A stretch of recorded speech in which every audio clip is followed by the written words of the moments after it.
We're going to talk about something today that, let's be honest, probably hits close to home for a lot of us: investment regrets. We've all had that moment, right? Wondering if we made the right call. But here's the good news: the most common mistakes are actually the most fixable. So let's just dive right in. It always starts with a feeling, doesn't it? FOMO, the fear of missing out. You see some stock just skyrocketing, everybody's talking about it, and you feel this pull. You just have to jump in, terrified you're going to get left behind. This one quote from an investor pretty much captures the heart of our first big mistake. I'm willing to bet it does. Come on, maybe it was a hot tech stock, maybe it was the crypto craze. Whatever it was, that pull of the crowd is so strong. And look, it's a totally human feeling. You are definitely not alone if you've ever felt that.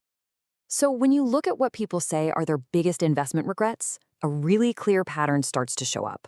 And it's not about some complex financial product nobody understands. Nope, it's about these very human moments of doubt and decision. Just look at these. Here's one person who sold because they got nervous, thought the market was overheated, and then what happened? They watched it just keep climbing. And another one, they sold during the panic of the COVID downturn and missed the whole recovery.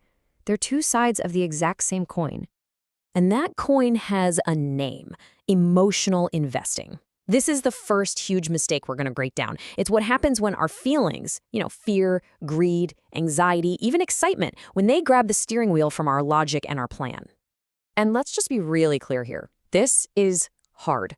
We're basically hardwired to react emotionally. When you see your portfolio drop, it triggers this primal fear of loss.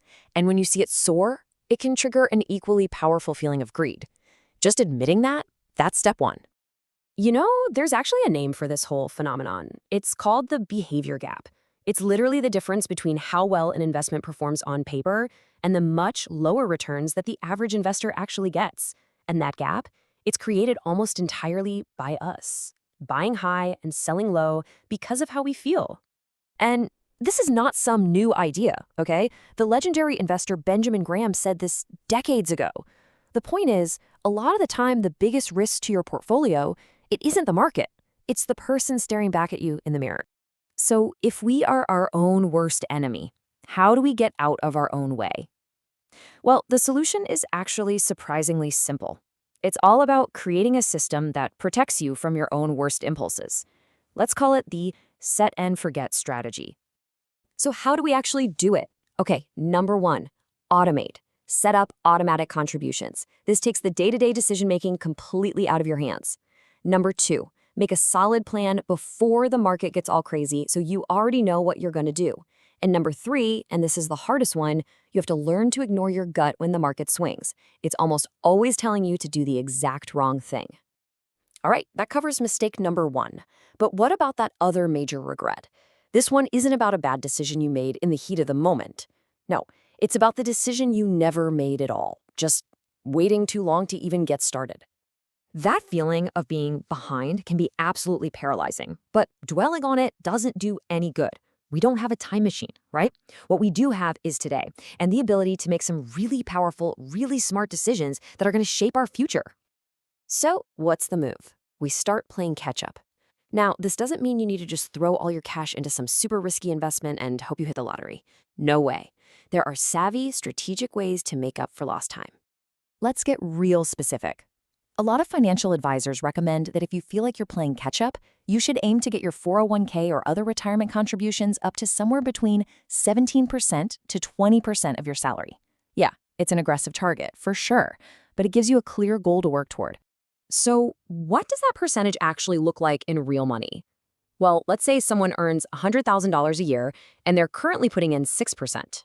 To get to that 17 to 20% range, that means finding an extra $800 to $1,100 in your monthly budget. Seeing the actual dollar amount makes the goal so much more tangible.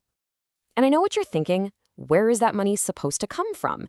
And yeah, it often means making some sacrifices. Maybe you pull back on things like dining out or big trips for a while.